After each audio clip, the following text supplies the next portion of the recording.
Right, let's dive into this. The 2025 McLaren Artura. This is going to be fun. When I saw this request come in, I was like, yes!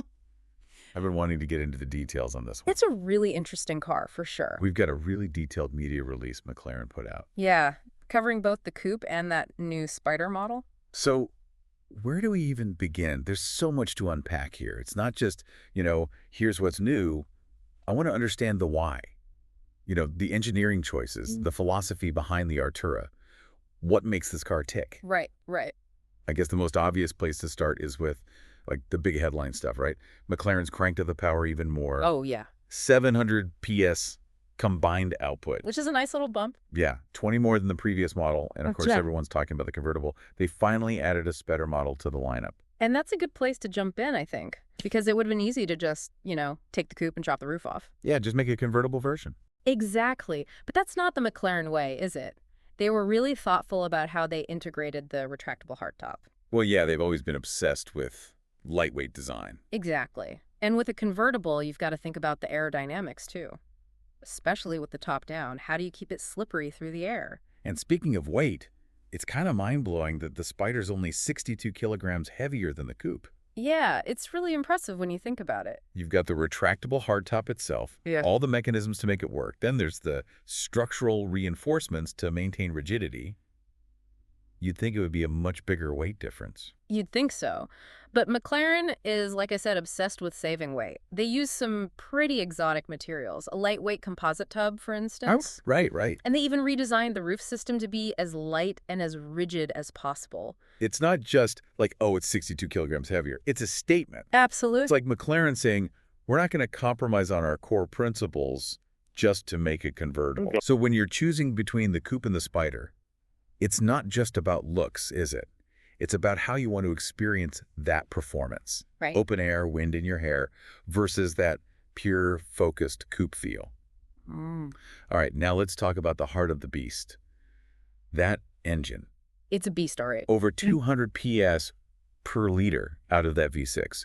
That's impressive. I mean, I know some McLarens have higher total power outputs. Sure. But when you look at the power to liter ratio, this thing is up there with the best of them. Absolutely. And that's largely thanks to the engine's layout. Oh, right. They call it a hot V configuration, 120 degrees. It's basically how the cylinders are arranged. What's cool about this is it allows them to tuck the turbos right in the V of the engine. Oh, interesting. Yeah, it makes the whole package more compact. Got it. Better weight distribution. And it helps to keep the center of gravity nice and low. Okay, so it's not just about raw horsepower. It's about how that power is generated. Exactly. And how it affects the balance of the car. Now, we got to talk about the electric motor, because it's not just there for fuel efficiency. This thing is a performance enhancer in its own right. Absolutely. It uses an axial flux design, which is a key part of what makes it so special. Okay, so I have a question about that. Axial flex design. What makes it so special? Is it just about being more compact and lightweight, or is there more to it? It's both, actually. It's all about how the magnets and coils are arranged. It's different from a traditional radial flux motor. Okay, yeah. And this different arrangement allows them to cram more power into a smaller space, which is crucial in a car like the Artura, where every gram, every millimeter counts. Right, because weight is the enemy. Exactly. And that compactness probably also plays into the Artura's electric-only range. Yeah, that too. 33 kilometers, Yeah. Enough to do your daily errands without even firing up the engine. And then when you're ready, Unleash the beast. unleash the beast, exactly. But, they could have gone with a bigger battery Yeah, they could have. to give it more electric range. But that would have meant more weight, right? Exactly. And that would compromise the handling. So it's this balancing act, Right? between usability, And performance. that signature McLaren performance. So the hybrid system, it's not just an afterthought. It's not just there to make it a little bit more fuel efficient. It's an integral part of the performance philosophy. It is. They designed it from the ground up to enhance the overall driving experience. I'm sensing a theme here. McLaren is not messing around. They've got this powerful hybrid powertrain. But now we have to talk about how they control all that power. The handling, the dynamics. This is where it gets really interesting, for me at least. Because, numbers on paper are one thing. Yeah. But I want to know how this car feels. And McLaren, they get that. They obsess over handling. Oh, yeah. For the 2025 model, they didn't make any drastic changes. Right. It's more about refinement. Okay. But don't let that fool you.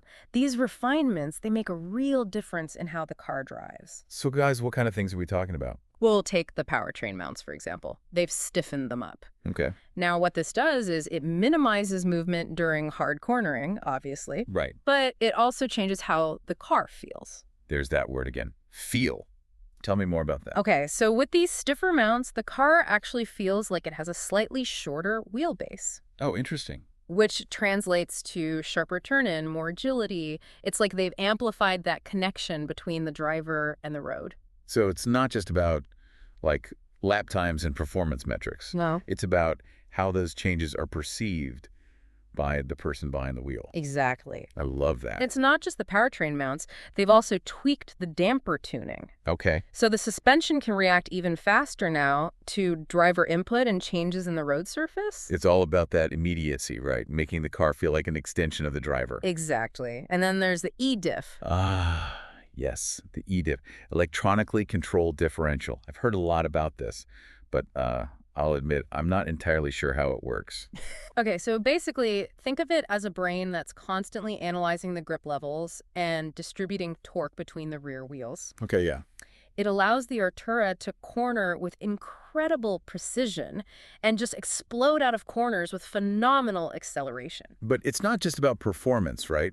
Because I've also read that it makes the car surprisingly smooth and composed in everyday driving. Yeah, and that's the beauty of it. It can seamlessly transition from providing maximum grip on the track to, a comfortable, refined ride when you're just cruising around town.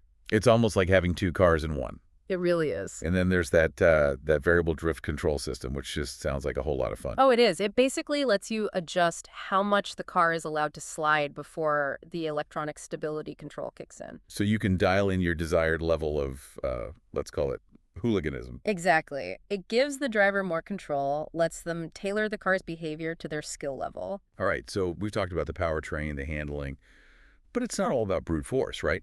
Let's talk about the tech upgrades, because the technology has to be just as impressive as the rest of the car. Absolutely. And McLaren didn't disappoint. One of the big upgrades is the new infotainment system. They call it MIS2.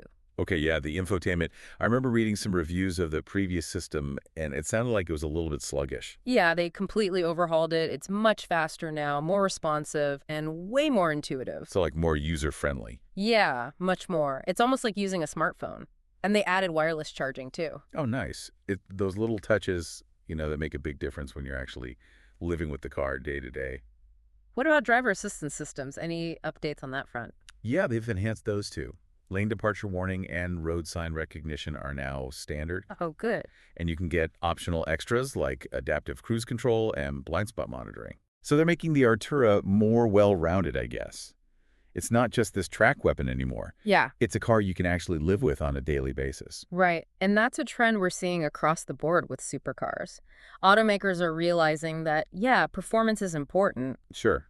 but people want a certain level of practicality, too.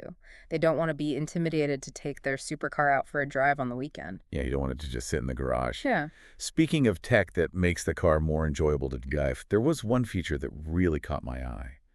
The Pirelli Cyber Tire System. Oh, yeah, that's a cool one. This is more than just your typical tire pressure monitoring system. Yeah, more. It's like it has a brain of its own. Right. It uses sensors inside the tires to give you real-time data on tire temperature, pressure, even wear patterns. So it's constantly monitoring the health of the tires. Exactly. And it can tell you how they're performing.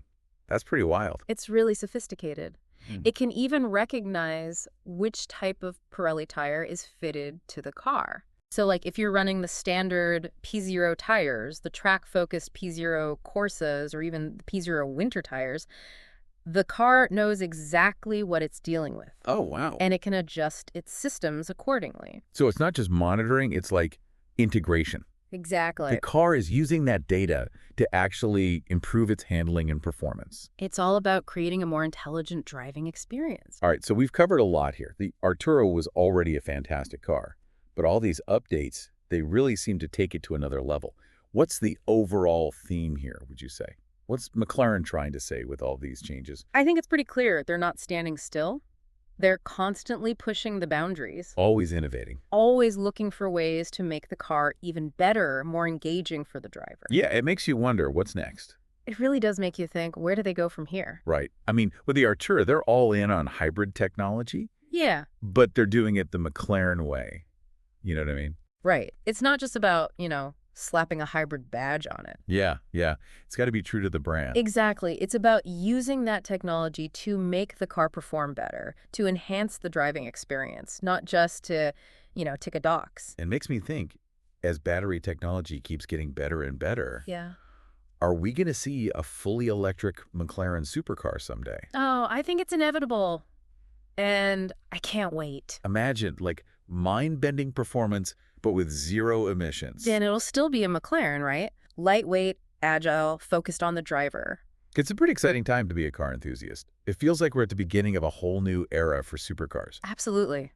And the Artura is leading the charge. So to wrap up this deep dive, the 2025 McLaren Artura, it's not just an update, it's a statement. It is. It's McLaren showing everyone what a hybrid supercar can be. They took an already amazing car and made it even better. More powerful, more fun to drive, and packed with even more tech. Yeah, but they haven't forgotten what makes a McLaren. That raw, visceral connection between car and driver.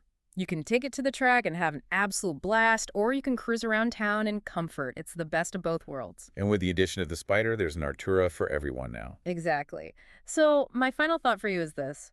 Don't underestimate what McLaren has achieved here. Okay. The Artura is a glimpse into the future, a future where performance and sustainability can coexist. And on that note, I think we'll wrap up this deep dive. Thanks for joining us as we explored the incredible world of the 2025 McLaren Artura.